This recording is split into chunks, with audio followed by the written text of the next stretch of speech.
Welcome to the Multiamory podcast. I'm Jace. I'm Emily. And I'm Dedeker. We believe in looking to the future of relationships, not maintaining the status quo of the past. Whether you're monogamous, polyamorous, swinging, casually dating, or if you just do relationships differently, we see you, and we're here for you.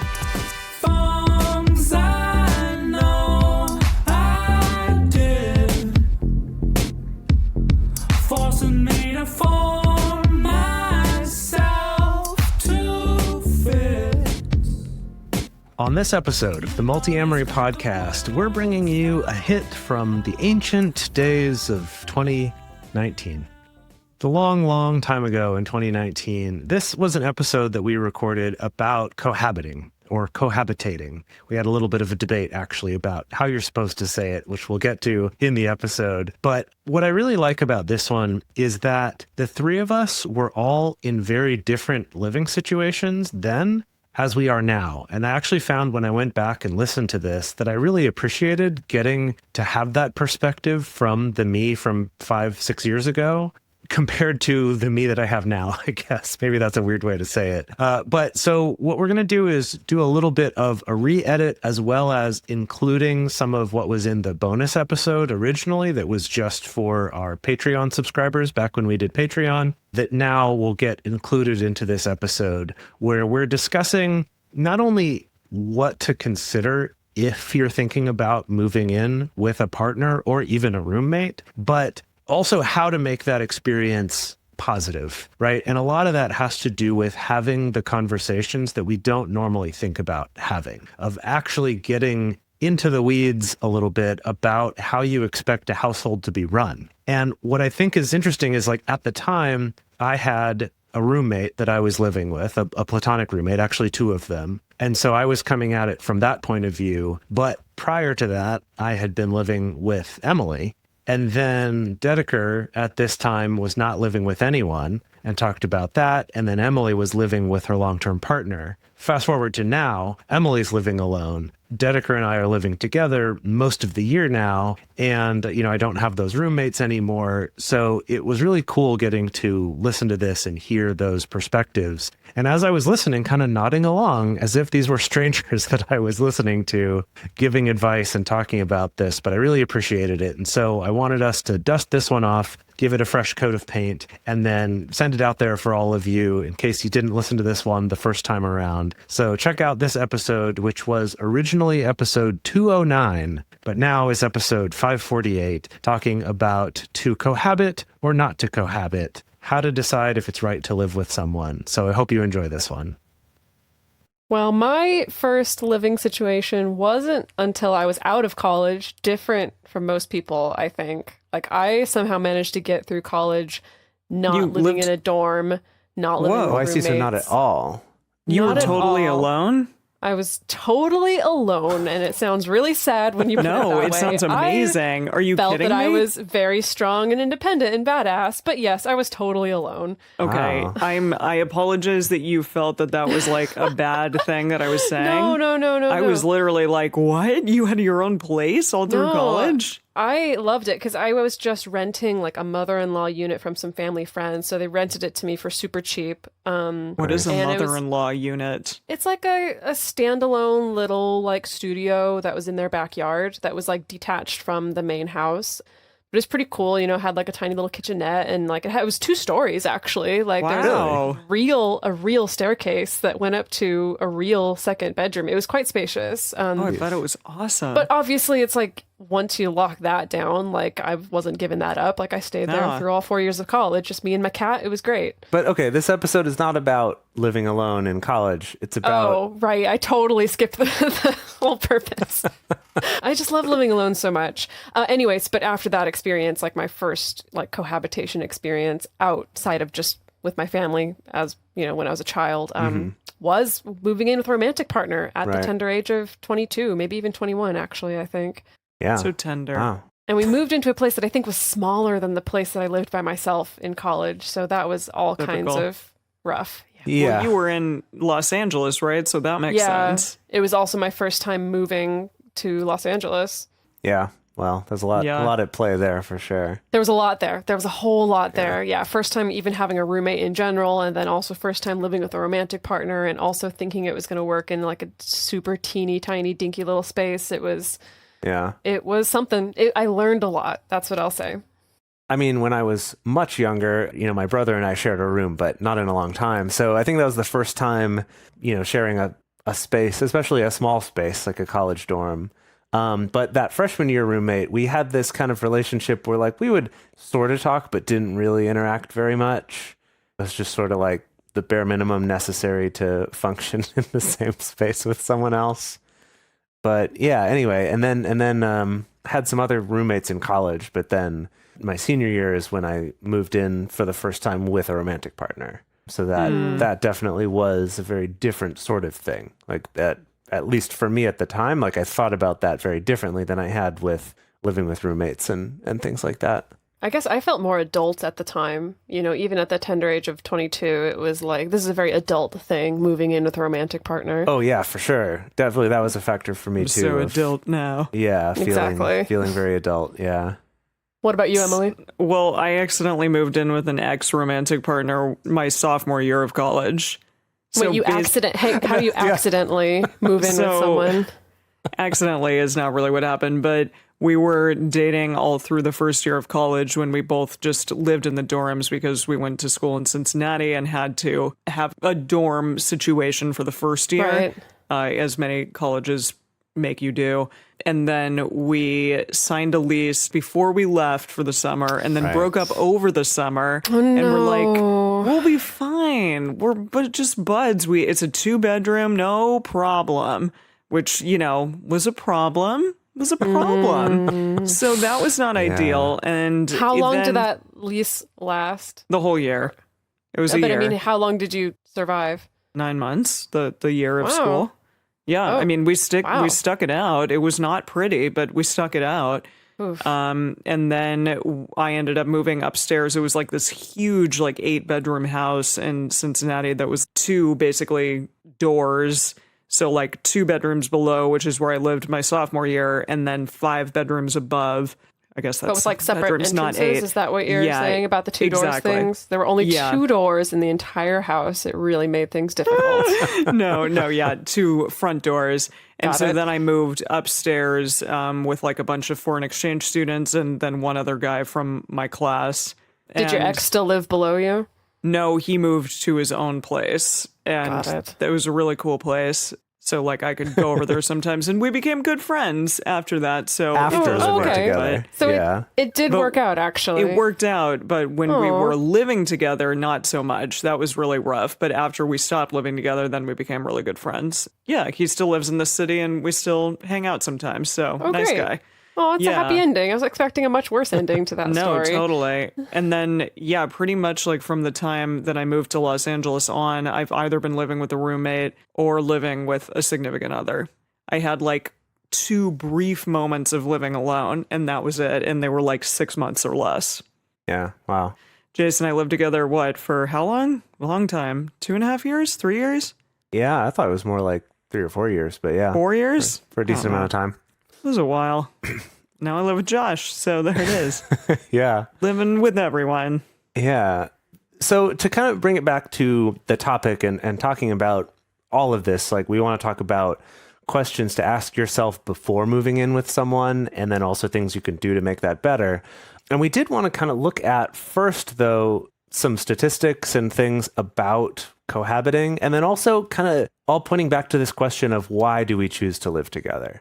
And I think that's a pretty central question to ask yourself, not because there's necessarily a right or wrong answer, but I think that having an honest answer of why you're thinking about moving in with someone, or why you are moving in with someone or planning to, or have already moved in with someone is important. So Dedeker found this study by the CDC, which I'm confused about why the CDC would be studying this, but I guess the Center for Disease Control. That is really well, random. you know, like when people live together, you know how it is when you're living with someone and they get a cold and then you get a cold. And then especially if you have multiple partners and they come over, then they get a cold. The CDC is aware of this. And they're like, we need to get this under wraps. We need to know who's living together, why, how long, how we can prevent Dedeker from freaking out and like wiping down every knob and light switch with alcoholic wipes whenever a cohabiting partner gets sick. Yes, that's my theory. Which she does do. Yes, the CDC wanted to understand that. They're like, why does Dedeker do that? Let's do a study. So we do want to preface this by saying that, as so many of the studies that we talk about on this show, unfortunately, it is focused purely on heterosexual romantic couples living together. It doesn't also take into account roommates or same-sex couples or non-monogamous couples or anything outside of that. So it is limited. And essentially they came up with a bunch of statistics from this study, but at least from us looking at this data, a lot of the data doesn't say quite what you think it says, because it really depends how you interpret it and how you compare it to other factors and things like that. And so you'll hear people kind of toss out lots of statistics like, oh, if you live together before you get married, you're more likely to get divorced, or things like that, right? That statistics that just seems very puritanical. Right. And the thing is, if you look at the numbers, you go, yeah, okay, that checks out on some of these studies, but it's leaving out a lot of details and a lot of factors and things that go into that. But one thing that we did notice about this that is kind of relevant to what we're getting to about this question of why we move in together is that one of the big takeaways is the fact that people who choose to cohabit without getting married first are more likely to be economically disadvantaged than the people who do get married first. That makes sense. As in they are you have less money in a context of being economically disadvantaged when they choose to move in together. It's not that cohabiting makes you economically disadvantaged versus getting married. But that's a great example of how you could look at those stats and go, living together before you're married makes you more likely to be poor, instead of going, actually, people who are poor are more likely to cohabit. That's the maybe thing. you just live in Los Angeles and it's, $2,000 for a 1-bedroom apartment. Right. Yeah. And so all of these are factors in terms of these changes too, that there's things like the fact that housing costs are much more expensive now relative to inflation than it was for previous generations. So if we're looking at younger people or older people who are now looking for a new place to live, or their living situation has changed, it is a lot less feasible to live on your own. And then that on top of the fact that more and more people are living in cities rather than rural areas, which also makes that price go up. Also among millennials, we've definitely seen that, as a general trend, millennials are waiting later and later to get married. Also, or the not divorce at rate all. or not at all. The divorce rate among millennials is also significantly lower than it's been in previous generations, previous decades. However, they are looking at the fact that millennials are much more likely to also have gone through an experience of cohabiting with a significant other before getting married, either to that same significant other or to someone else. And so it is kind of like, while our parents' generation may have gone through the quote unquote starter marriage, and then to the next marriage, that it seems that among millennials, there's much more likely to be a chance of the quote unquote starter marriage was that first cohabiting experience. Or the first several cohabitings. Or the first several cohabitings, because outside of, the legal ties that come with marriage, on the surface, choosing to cohabit with a romantic partner, it carries a lot of overlap with our traditional image of marriage. You are figuring out the living space and sharing possessions and starting it's like marriage without the strings attached to a degree. Without some of the strings. Yeah. Well, but you don't have the financial and legal ramifications that you would if you were to sign a marriage certificate. Yeah, not in the same way. It's like it's like marriage light a little bit, maybe. Yeah, for some people, I think it is kind of like a marriage light. It is weird for me to look back and think about, the partners that I lived with. And I only technically have 2 experiences of long-term cohabitation with significant others. And it is kind of funny for me to look back and think about if this was 30, 40, maybe even 50 years ago, that these would have been maybe 2 marriages, 2 different marriages that I would have had, and then divorces. And then I just shudder, and then I can't get to sleep and I stop thinking about it. Gosh. And then you travel the world and get rid of all of your possessions and are like, nope, not doing that again. Oh, boy. But so the reason why we felt like it was interesting to bring up this statistic about people cohabiting without being married are more likely to have lower income, I think that is an interesting thing to think about in that question, because I feel like, correct me if I'm wrong, but I feel like if I went into a room of people from their 20s through their 30s, maybe 40s, and said, like, show of hands, who has moved in with a romantic partner where saving money was a significant portion of that decision to do it. I know my hand would go up, and I feel like a lot of other people's would too. You feel like that makes some sense? Well, yeah. I mean, when you and I, Jace, you and I each had our own studio apartments. Right. I had my own for a 6-month period, and you were over at my place every day anyways. So, and I was paying like $1,300 for this frickin' studio apartment in Studio City. And it was like, why am I doing this when this person is already over here and we could get a way sweeter place and split it? And so that's exactly what we did. And it makes a lot of sense. Yeah. Well, it does seem that, with rising housing costs just being ridiculous, both the cost of purchasing a home or renting a place, that it makes sense that the pressure on that does increase, right? And so it does become more and more economical, or it makes more and more sense to choose to split the cost of that, either with a significant other or with a roommate as well. Well, and that's the funny part, is that I feel like when I say this about, like, well, saving money is a significant portion of your decision to move in with your romantic partner, I feel like people get a little uncomfortable with that, and they're like, I don't know if I want to understand people getting uncomfortable with that. But then you say, like, why did you move in with a roommate that's a platonic roommate? And you ask the same question. Everyone's like, of course. Why else do you have roommates? Right? I mean, not always, but for most people, it's like, yeah, of course. And I think that's worth examining. Like, why?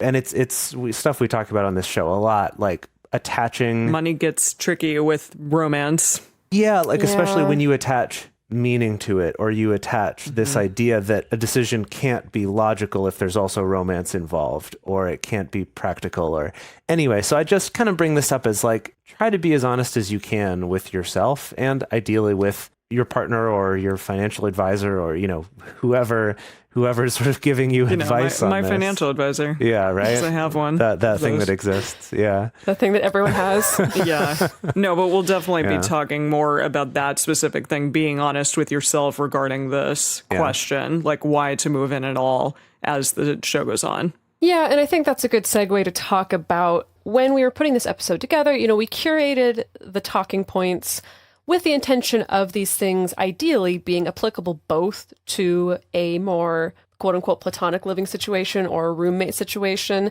as well as being applicable to choosing to live with a romantic or a sexual partner. And I think I would like to invite people, as they listen to this episode, to take the challenge to apply our favorite filter of the, like, relationship anarchist / romance ship filter when thinking about cohabitation situation. Cohabitation if you think about situation. That's a good. I don't know if that's even correct, but no, it's I like good. it. It's good. It sounds like it could be a Sesame Street song. Yeah, it's kind of. I was thinking like a Schoolhouse Rock. I was thinking Schoolhouse Rock. Oh yeah, Schoolhouse Rock. Okay, all right. We'll have to workshop that one. Yeah. But it's choosing to live with specifically a romantic or sexual partner that's so wrapped up in the relationship escalator and so wrapped up in this idea of, like, this is just kind of the next step on the path. I think for a lot of people, it's been baked into this idea of, like, that's just the next step on the path to maybe marriage or whatever comes next. But I think it is really interesting to apply the filter of thinking about, like, what are the behaviors that you would or could tolerate from a roommate, but not from a romantic or sexual partner, and vice versa. Like, what are the behaviors that you could or that you do tolerate from a romantic partner that you live with, but maybe not from a roommate? We'll talk about this a little bit more, but I think that is an interesting thought experiment to try on that can really kind of change your perception of sharing a space with somebody. Yeah, because we do tend to give our friends a little bit more of the benefit of the doubt at times than we do our partners. I know that I've done that in the past. And it really truly is just okay to prioritize, like, living with someone who's not a romantic partner if it is ultimately a better fit for you. I think that that's a takeaway that we want people to know when they listen to this episode. And understandably, people might be like, well, but I need to live with a romantic partner because that's going to move the relationship forward in a way that I want it to. However, if that's not serving both of you, then we urge you to maybe reconsider that. Yeah, I just wanted to jump in on that just to, there is this growing trend of couples or married couples who choose to be together but live separately. And that's great. Like, I'm totally in support of that. That definitely comes from a place of privilege that not everybody has, the ability to afford their own separate apartments, totally. But I also want to invite into the discussion the idea of like, okay, maybe you can't afford to like have two separate houses or whatever, but it's like you can still have roommates that are not each other. You can still kind of find a way to negotiate this. And just because you choose to have a roommate that's not your romantic partner doesn't necessarily mean that the relationship's failing or the two of you are not meant for each other romantically. That's my opinion. I'm going to yes and this even a step further and say, or even if you do end up saying, gosh, finding good roommates is hard, because obviously that's fraught with peril sometimes as well. You're a romantic partner. I know I get along with you. This makes financial sense. Let's do it. I would actually argue too that just admitting that and understanding the fact that we're doing this not because we have to in order for our relationship to be real, or that this is something we always have to do, or else it means we don't love each other, rather than attaching that meaning to it, that if you were more honest about, this is going to save us money, this is practical, and by approaching it that way, I actually think you could set yourself up for a better, more romantic, more fulfilling, communicative relationship that way. So that's I'm throwing that out there. That's my hypothesis. I like it. Yeah. We've tossed our soapboxes into the ring or some kind of metaphor. I like Indeed. that. We tossed our soapboxes into the rain. Into the ring. Before we go on to the next section, we want to let everyone know that we have an amazing community of subscribers who get access to ad-free early releases of episodes, monthly video processing groups, as well as exclusive locked subscriber-only channels in our Discord server where there's amazing discussion and support going on. If you'd like to be part of that and join for a sliding scale, go to multiamory.com/join. In the meantime, take a moment to listen to our sponsors for this episode. They directly support our show, and if you find them interesting, use our promo codes or the links in our episode description, and that directly helps support our show.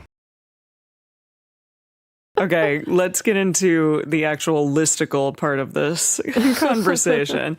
We have a couple. And the first list that we're going to talk about are the questions to ask yourself and the conversations to have before moving in with someone, with a partner, with a friend, with a random person, anyone. So the questions to ask include, do you get along with this person?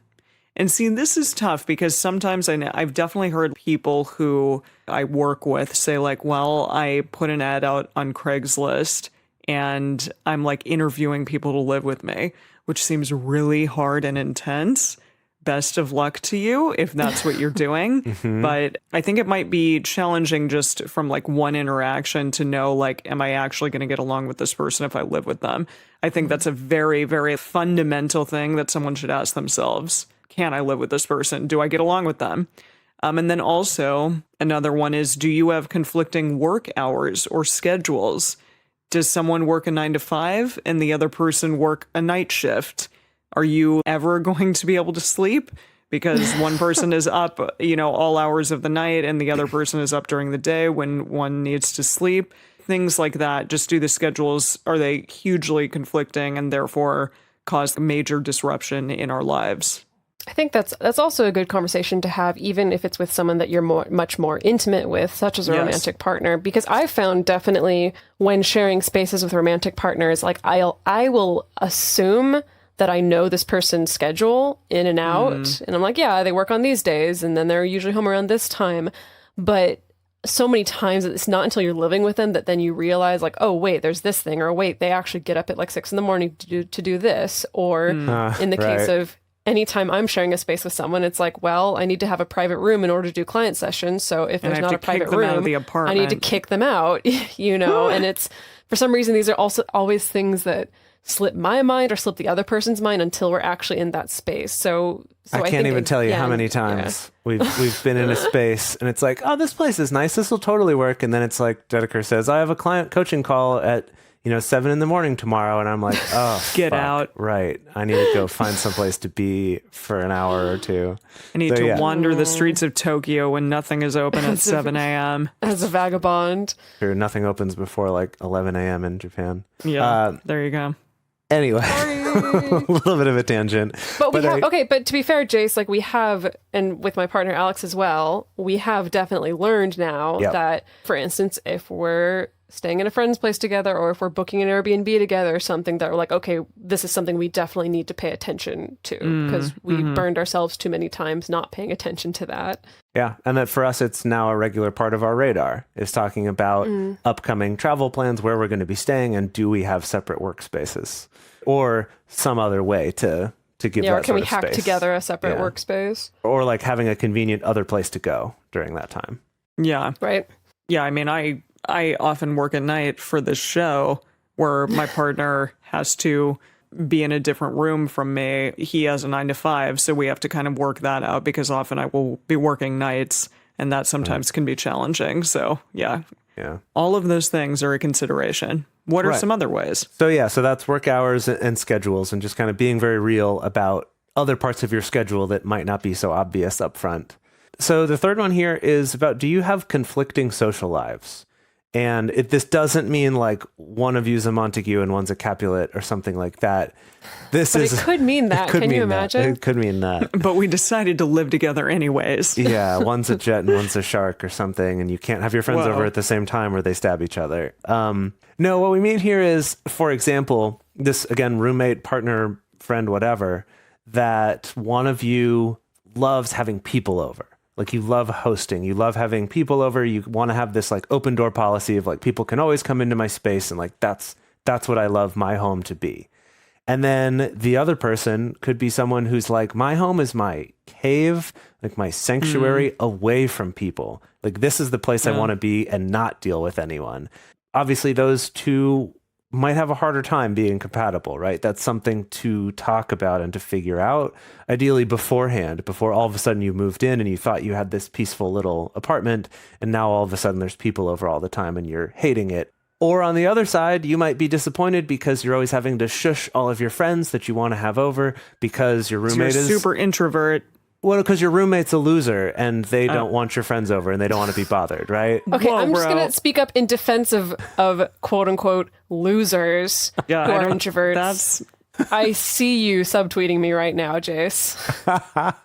I'm actually not. I feel like I'm usually the one who's more on the side of like, can we not all be so loud right now? The only time when Dedeker is ever like rained on my parade is when we were on tour and she really wanted to leave when I wanted to karaoke some more. But she had a good point because I was super hungover for the next day of our tour and I fell down a hill. Yeah, I remember that. That was terrible. Okay, so the moral of this story is listen to Dedeker sometimes, even if you think she's being silly and not social. But right, do you have conflicting desires for your social lives? And yes, this is a good thing to think about and to address. Next one is this person financially reliable? Yikes. Yeah, that's a big one. Yeah. But a very important one. Well, it's also, okay, I guess I'd want to dive into like what counts as reliable, because that may differ for different people, what counts as being financially reliable. I feel like I feel like in this context, though, it is a little more clear cut. And what that means is, do you really evaluate that this person is financially reliable enough that they will pay their part of the rent or mortgage and utilities and like other costs associated with living here? Because the truth of the matter is, if you both sign a lease, your roommate doesn't pay their rent, you either have to pick up that slack and pay it yourself or take a hit to your credit and potentially have collections come after you, because the lease agreement doesn't say they pay half, you pay half. It just says you both owe this amount of money. So this is Has that ever happened to any of you? I have picked up the slack for partners who couldn't pay rent sometimes. Yeah, I've picked up the slack. Yeah. And I've been on the receiving end of someone picking up the slack for me for rent. But it's never gone that far, as in that's a big, collections. That's a big deal. Had some late rent payments for sure. But anyway, that is a serious thing to think about, right? I feel like sometimes we just assume like, oh yeah, they're always going to pay their half of the rent. But think about it. Ask that question. And it's also, I think it's the kind of thing where it's not that it's necessarily good or bad. It's just like have the awareness that like you may be in a situation where you got to cover for someone else. Yeah. And I think actually like it's good, especially with a romantic partner, to just have that conversation of like, what are we going to do in the situation where maybe one of us can't pay our portion of the rent? You know, even if you're from the assumption of thinking like, oh, that's never going to happen, but at least, you know, ask the question and talk about the feelings that come up around that and things like that. Yeah. So another conversation to have is, do your housekeeping styles mesh or are they in conflict? What's kind of the level of cleanliness that you're comfortable with, that your partner's comfortable with? I feel like this can also be a good segue into a deeper conversation of like, what was kind of the housekeeping style of like your family of origin? And, you know, what feels the most comfortable to you? And again, I don't think that it's necessarily a case of like, if one of you is, you know, a very, very clean, tidy person, if one of you is Marie Kondo and the other one of you is not Marie Kondo, the opposite of Marie Kondo. Yeah. I don't think that necessarily means you can never live together. It is going to be a deeper conversation of like, is there a compromise here? Personally, I lean more on the Marie Kondo side, and I'm trying my best to kind of let go of some of that and be more relaxed about when things are out of place. None of us will be able to put the dishes in the dishwasher as well as Jace.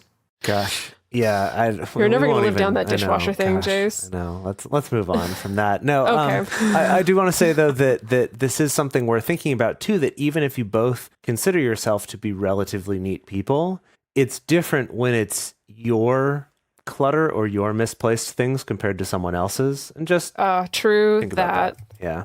And then our last one, very, very important. I don't know how to phrase this into an actual question. This is kind of just more something to think about, a topic of conversation. And it's about what's known as the inertia effect. And so sometimes, as we mentioned, you know, living together, especially with a romantic partner, it's considered like the next step in intimacy. It's the next step on the relationship escalator. And maybe it's the next step on the path toward getting married or raising a child together or owning property together or something like that.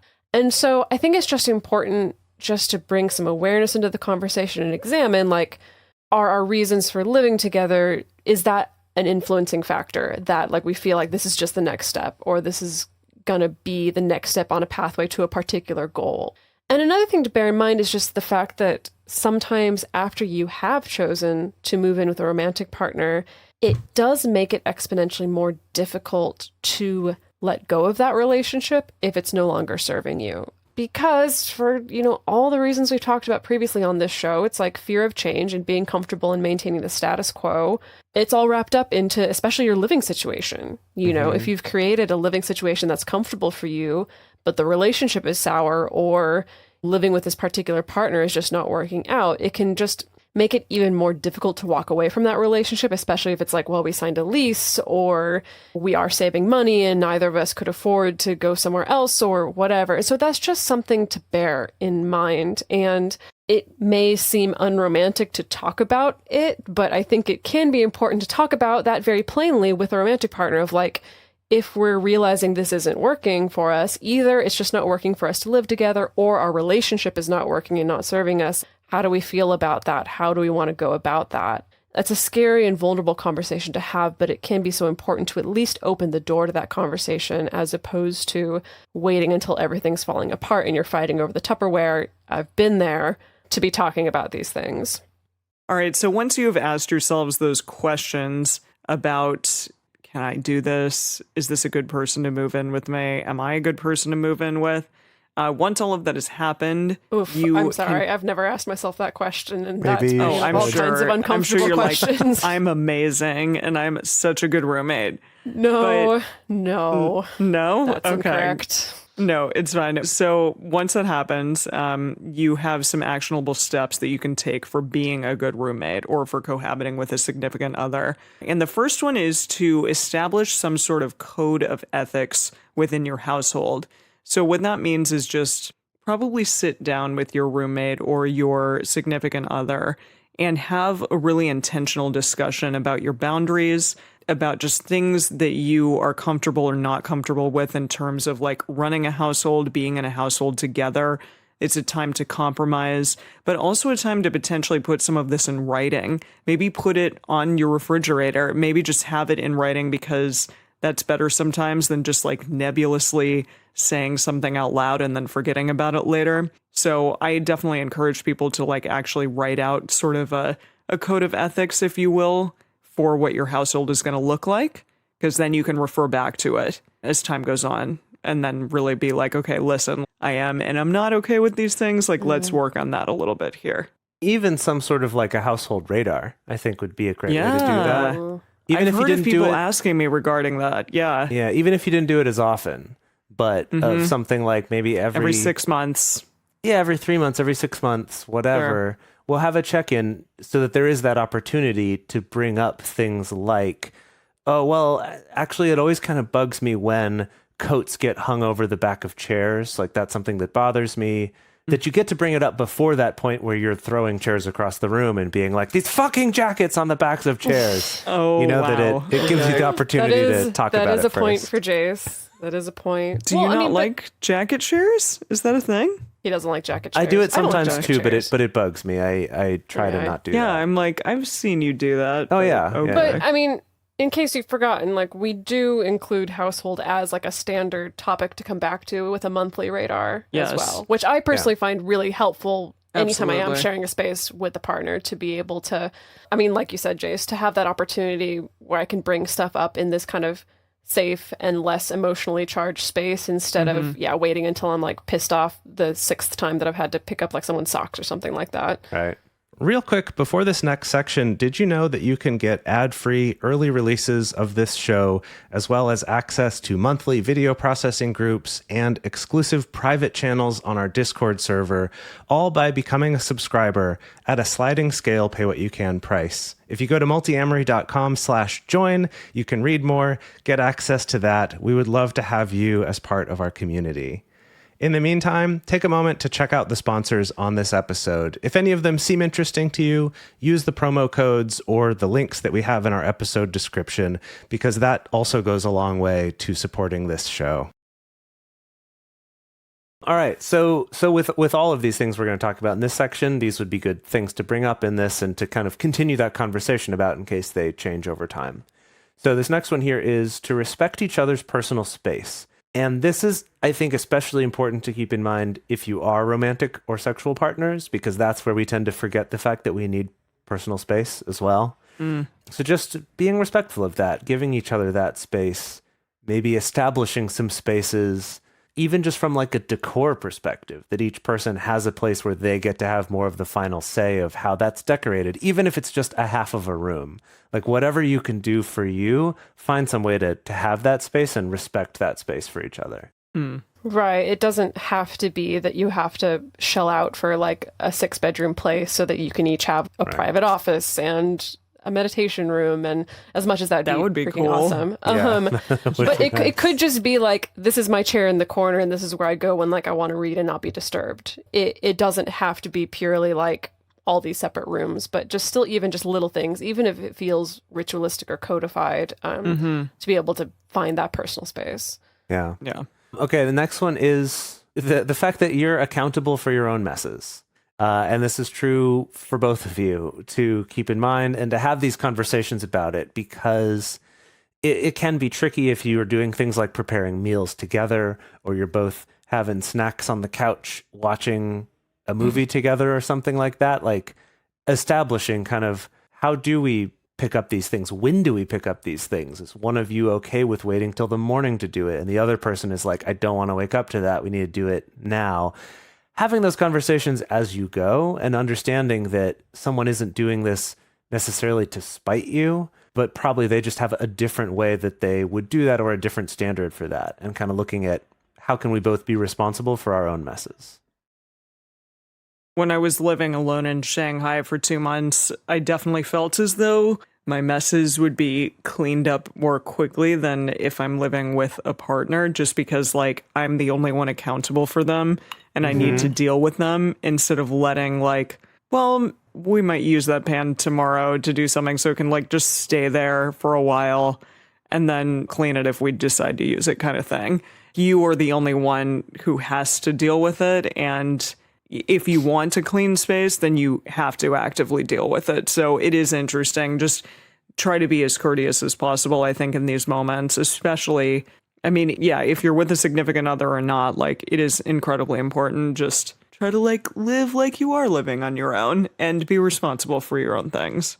I think it's also an interesting exercise. Again, I'm always going to bring it back to the like deep dive into your past and the things that formed you and shaped you. But I do think it is interesting to think about the home that you grew up in and just think about like who cleaned up the dishes, who did the laundry, who was responsible for hanging the laundry on the line, who was responsible for like taking care of the dog. Just to think about like how do these things play out? How has that informed the way that I approach my own space or I approach dividing chores with people that I live with?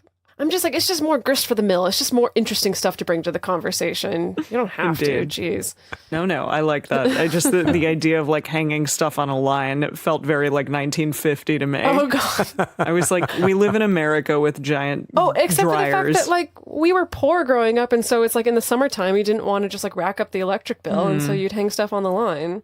All right, Dedeker, thank you for checking my privilege. I appreciate that. No, you're absolutely right. So, okay, the next one is going to be to respect the needs of separation and autonomy. So we talked about this a little bit before, but just really like allow for your own personal space and your alone time and other plans with friends and people who are not your significant other or your roommate. If your roommate's a friend, you may want to like do everything together. You may become this super tight duo, but at times it is good to do things outside of that relationship and really respect that time and not be like jealous or upset when your partner wants to like go off and have a night alone. That's super important.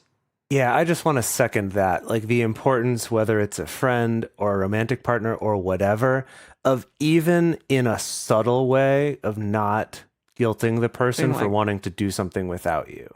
Of not the like, oh, okay, fine, I'll just be here by myself. Or just these, even if you think you mean it jokingly, that can be a really hard thing for another person. I know that. Yeah, and be like, oh God, I feel guilty now. Yeah, I've done that to people, and I've had it done to me. And when I kind of realized that that was something that I was doing, even when I didn't mean it or when I really needed it to be, but knowing how sometimes guilty or bad I would feel when someone would do that to me. Really, so just, yes, like really respect that time and encourage that time. Honestly, like for me now, especially with romantic partners, I'm like, they want to go do something on their own. I'm like, yes, definitely. You go do that. That's awesome. Get out of here. Because I know that the quality... I don't want to see you. No, because I know that the quality of the time that we spend together and their mood and both of our well-being and our relationship gets better when they do that and when I do that. So I'm like, I try to make an extra effort to be encouraging of that and supportive of that rather than falling into that habit of like, okay. Even if I might be a little bit like, oh, dang, I did want to hang out tomorrow. Still just be like, yes, definitely, because I know that in the long run, that's better for both of us. The next one is to try to deal with issues quickly when they come up. Don't let them fester. And Dedeker, you kind of touched on this before, like with the hanging the coat over the chair thing. If it does irk you when somebody does something in a household capacity, bring it up. Don't just be really angry about it and then all of a sudden you like blow up and say like, how dare you do this thing? Just bring it up in the moment and be like, hey, I'm not super okay with you leaving dishes in the sink all night long for like multiple days at a time. Do you think maybe you could do a couple at a time or get them done now, right now? Or maybe plan a time to meet and talk about it. Yeah. To avoid having to have them be like, I don't know, I can't talk about that right now. Or like, I'm in the middle of something. To be like, let's set a time and have this conversation then. You know, totally. this idea of like, let's work together to make this good for both of us rather than you need to do a thing for me. Yeah. Yeah. So the next one is, I think this applies often to a situation when you're living with a platonic friend or someone who's not necessarily a significant other, but it could apply to them as well. And especially if you're living with multiple roommates, not just one other person. But, do your best to avoid gossiping or kind of sharing the personal details of the person that you are sharing a living space with. Because to a certain extent, it's like when we come into our homes, we do expect a certain modicum of privacy. And sometimes that's privacy that extends beyond just, it's not like your privacy is only within the bounds of you closing the door to your room or something like that. Like, the privacy also extends to your home. And so I think this relates to just respecting the privacy of home space in general. And so just avoiding, gossiping about who they brought home or what kind of argument they had with this person that you overheard or things like that. I mean, of course, it's like if there's some kind of situation where it's like there's conflict between you and your roommate and you're needing to get outside help or something like that, then yes, talk about it. But just for the sake of courtesy, it's good to just avoid spreading the details of someone's personal life because they are kind of buying into this idea that home is also like this private, safe space where they can expect that. Moving on to the next one, related to some stuff that we talked about earlier is sit down either with your roommate or your nesting partner or romantic partner or whoever and have some intentional discussions about the home environment that you want. Like, what's the kind of feeling that you're looking for? What's the kind of decor that you're looking for? What's the level of sound that you're both comfortable with? I'm definitely someone where I'm like, even if I'm in party mode, I want the music to be super quiet. And I've lived with people who are like, no, like as soon as I need to do chores, like I blast that music up as high as I can, so talk about like the level of sound that you want in your environment. Again, about the cleanliness, create an action plan for how that environment will be created and also maintained. And so that's things like whether it's, oh, let's go together to go to IKEA and pick out silly, cheap things to decorate the place with. Or it's like, let's actually codify a way to divide chores for maintaining cleanliness, or, find a way to collaborate with the person that you're living with actionable steps, like specific things, in order to both create and maintain the kind of space that the two of you want to share. Yeah. The next one is also having intentional discussions about your schedules. And this is a little different from what we talked about before, which is about what's your work schedule, what's your routine like. And this is kind of more about how are you going to schedule things like having people over, having sexual partners over, things like that. And this, I think, applies, right, whether you're in a non-monogamous relationship or whether you're living with a platonic roommate and you're both dating people, or maybe you're with a romantic partner and you have friends who you like to stay up late with sometimes. Like anything that's kind of outside of the normal routine. Like, how do we communicate about this? How do we plan things in advance? How do we do this in a way that's respectful to each other? Some questions to ask that would come up with either in non-monogamy or with a platonic roommate is things like, is it okay for me to give a key to a romantic partner? That to you might be like, oh, well, of course I trust this partner, I'll give them a key. And to your roommate, that might be like, what the fuck is wrong with you? Like, why are you giving away keys to our place? I don't feel safe anymore. It could be something like, can my partner be here without me? If they spend the night and then I leave for work, can they hang out for a while before they leave? Or are you not comfortable with that, right? Just having those conversations beforehand instead of it just being something that one or the other of you assumes. Another one, I love this one, is how much clothing does everyone need to wear when they're in the house? This one's, I guess, not quite related to scheduling, but related to having people over, things like that, of like, how much clothing are you each expected to wear? If you're going to have someone over, does that then change the rules for how much clothing you need to wear or that your guests wear, things like that? How loud can we have sex at what hours? Right? Like, these are very real, maybe very not real 4 a.m. things. Yeah, exactly.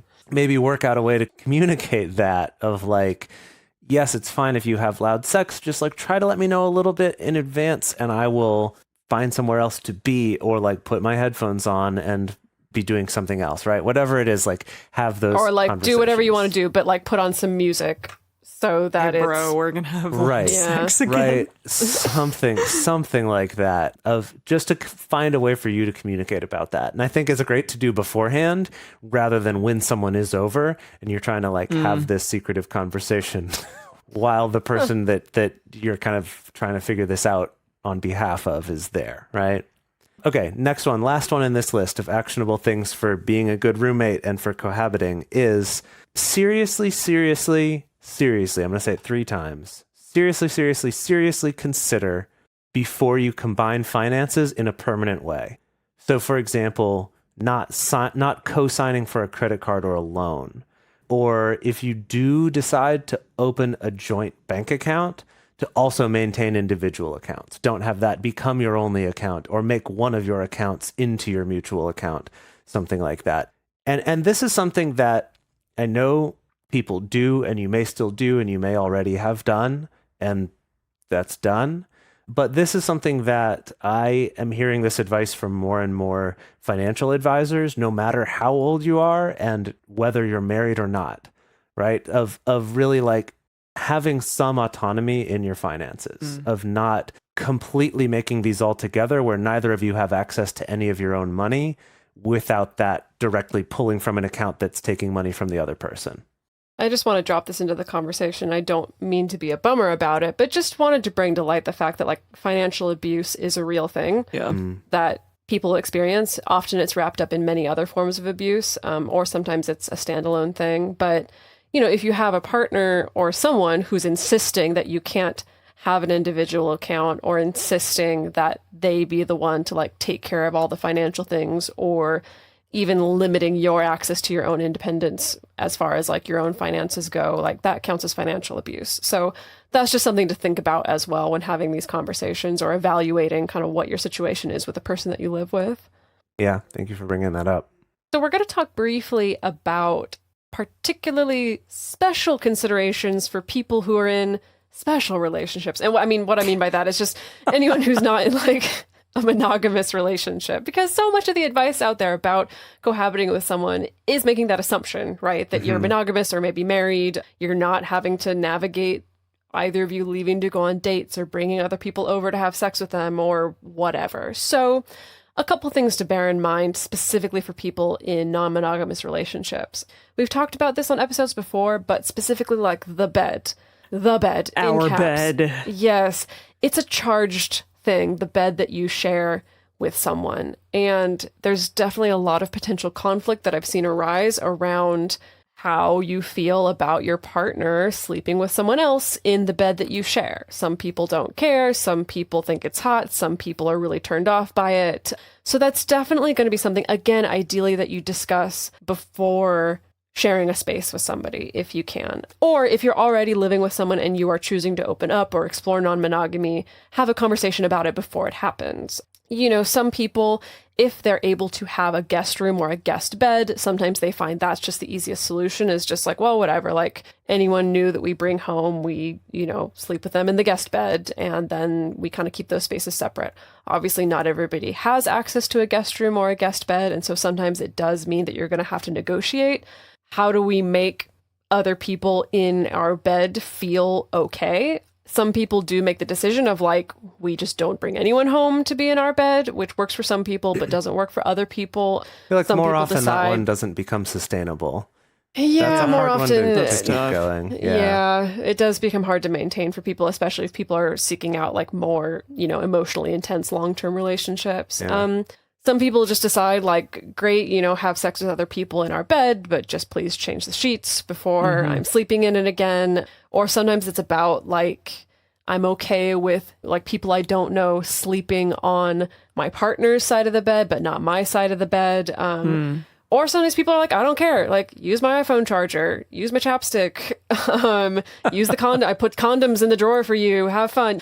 None of those are necessarily wrong. It's just really, or right or whatever. It's just really important to make sure that you give it the weight and time and space to talk about those things. And it's also okay if that develops and changes over time as you get more comfortable with the concept or you know, become more used to that these one's things. definitely changed over time for me. Yeah. Like, and when Emily and I were living together, like that definitely changed a lot over time too, as we got more used to it and just kind of had ongoing conversations about that. Yeah, absolutely.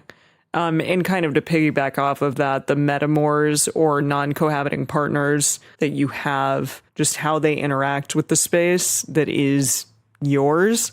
Try to have conversations about that as well, that is yours or your partner's. Because again, like Dedeker said, someone may be super okay with like, yeah, use my chapstick, use my condoms, use my iPhone charger, no probs. But others may be like, no, that is a sacred space to me. And I really have an issue with you coming in and infringing upon that space. Again, just have a conversation regarding like, is it okay for a metamor or someone who comes into this space to use those things, or is it not? I have at moments seen people come into my space and like use a blanket of mine or I don't even know. I just like threw that out there. Or like drink my kombucha. And I'm like, whoa, not cool, like in that moment. And so it is like something to think about, just having that conversation with your significant other in those moments. Yeah, I think an example of this that comes from some friends of mine is about dishes, actually. And that's that it's one thing if... It would be, Jace. Tips. This would isn't be about the dishes. This isn't me. This is someone else. I'm sharing someone else's But it would story. make sense that it would resonate with you so much. Yes, Okay, of course, that you would have to bring it up. Yes. So here's what it is that obviously it's annoying when your partner leaves dishes in the sink, but for this particular couple, that's sort of a like, well, it's a little bit annoying, but it happens sometimes. It's not a big deal. However, if the other partner had spent the night before and then there's dishes left over from them cooking together the next day, that feels extra hurtful of like, oh, you had a person over in our space, used our stuff, and then left it for me to clean up.